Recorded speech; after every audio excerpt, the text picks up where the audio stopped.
Today we're making a mixture of a pizza and a sandwich, and it's sort of similar to the Roman street pizzas you can buy there. I like to eat this with burrata and prosciutto cotto preferably, but this is with prosciutto crudo. And the macros for today are 639 calories per portion, 33 grams of proteins, 85 grams of carbs, and 17 grams of fat. And we're going to start off by adding 5.5 grams of yeast. This is quite time consuming to make, but it's 99% passive, so it's not much to do. All you need to do is leave it and let it rest. Then we're going to take 80 grams of water and we're going to add our yeast to that. This is to start off our Biga, so we're going to mix our flour, yeast and water, and we're just going to leave that on the counter for 8 to 10 hours. And we're going to go for 130 grams of flour. I'm using 00 flour here. And all we need to do is just mix this together and then just leave it at room temperature for 8 to 10 hours.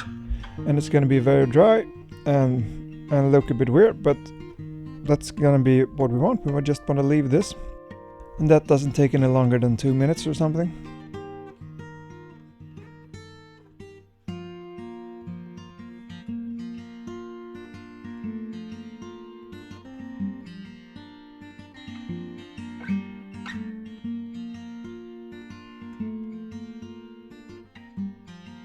When we get back in the evening to this, we're going to take 10 grams of salt,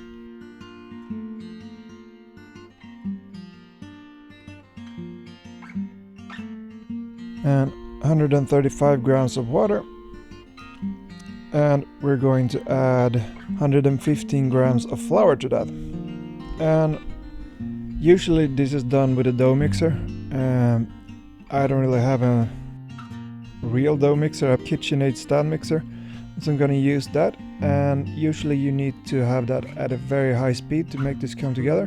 But we're just going to keep it at mid pace around 4 and run it for a longer time, because if you do run this at your KitchenAid at full speed, it's a chance that it might break.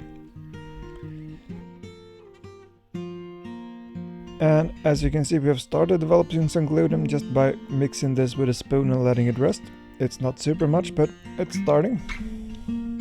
So all we need to do is put this in our stand mixer with a dough hook attachment and start off slow and let it come together, otherwise everything will escape from the bowl. So it's really simple, just add all of this together. And as you say, this is the version without olive oil. I make another one of these with olive oil and it's a bit more crunchy, or croccante as the Italians would say. And my wife actually preferred the other version, but here you get to eat a bit more for the same amount of calories, so I prefer this one. But eventually I'll make the oil version as well, and that's very roughly the same version that I do for my Roman style pizzas. So all we need to do is put that on, and once everything's mixed together we're gonna crank this up to around 4. And it's gonna look very sticky, and this is a very high hydration dough. I think it's roughly 80%. Eventually the dough's gonna start slapping to the sides, and then you know you're getting there. And once our dough actually sticks together, all we need to do is remove that and put it back in our bowl, and then we are going to put that in the fridge for 16 to 20 hours. So what I usually like to do is mix the Biga in the morning. When you get back from work, you put everything in your KitchenAid and let it run for 20 minutes.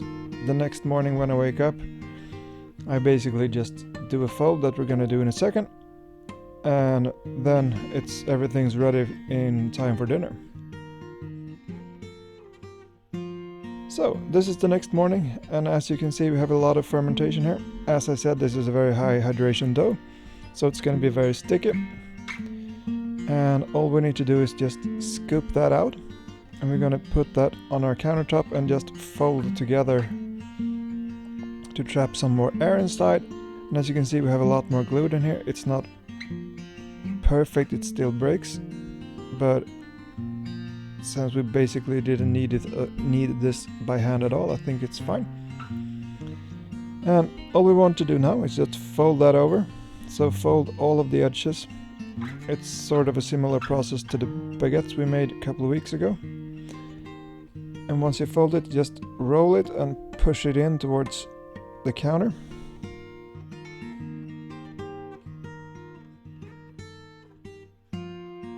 And then all we need to do is just close the bottom and put that in our bowl to rest for the rest of the day. We're going to put the bowl in the fridge. If you just rub it a bit against the counter without any flour, you will see that the bottom will close itself. And I like to take the flour that we used to the counter on the countertop and put that in the bowl, so it will be easier to remove next time. You can also use oil for this, but I prefer to do it with a little bit of flour. So, back in the fridge that goes. That took like 2 minutes. And all we need to do then is keep that in the fridge for roughly 8 more hours, and then before we eat we want to let it ferment again on the countertop. So 2 to 3 hours before you want to eat this, you want to let this ferment until it's roughly doubled in size.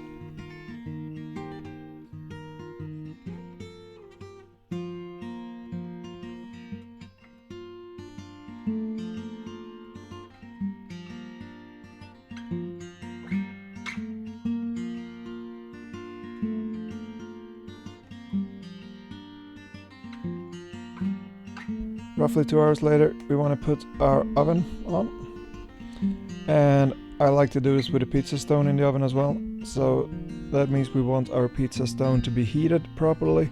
So if you put your oven at 300 degrees an hour before you want to actually cook this, that would be perfect. And this is now doubled in size. A little bit of semolina flour on the counter. You can actually do this directly in the pan that you're going to use to cook this in as well. But I like to start off just putting it on the counter and poking it a bit. And as you can see, there's been a very low amount of manual labor to make this. It's actually super easy, and I think it's a really nice dinner. So all we want to do is just poke this a bit. So we want to just remove some of the air, and you can stretch this to your preferred liking. I like to not stretch it super much, and I also like to use a low calorie spray on the bottom of the pan, because then you get some sort of crunch at the bottom. If you use olive oil in your dough that we're gonna make in a couple of weeks, I guess, you get a bit more crunch. But all we need to do then, just put it in your cooking tray and poke it a bit again, and that's it. It doesn't look super fun now, but here, then just shove it in the oven. It's gonna be roughly 10 minutes. I think it's something around 7 to 10 minutes. And that's it.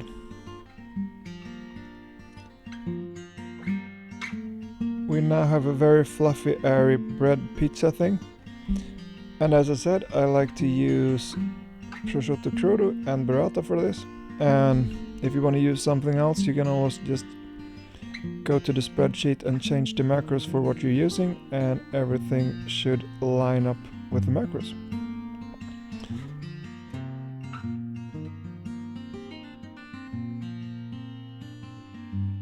And here, very airy, fluffy bread. It's a sort of a mixture between pizza and, I guess, an average sandwich.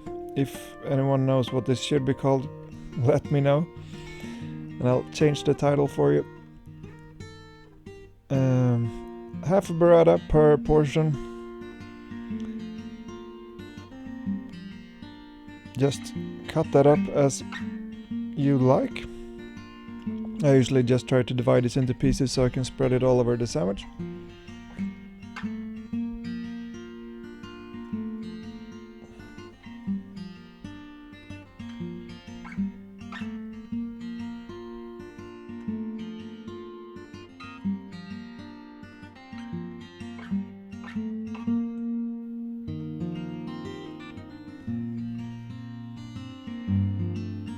And that's it.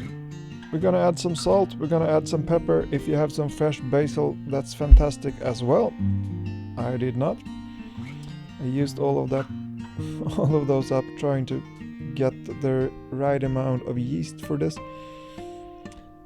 So that's it. This makes an awesome lunch or dinner, and I hope you try this, and if you do, I hope you enjoy. Thanks for watching.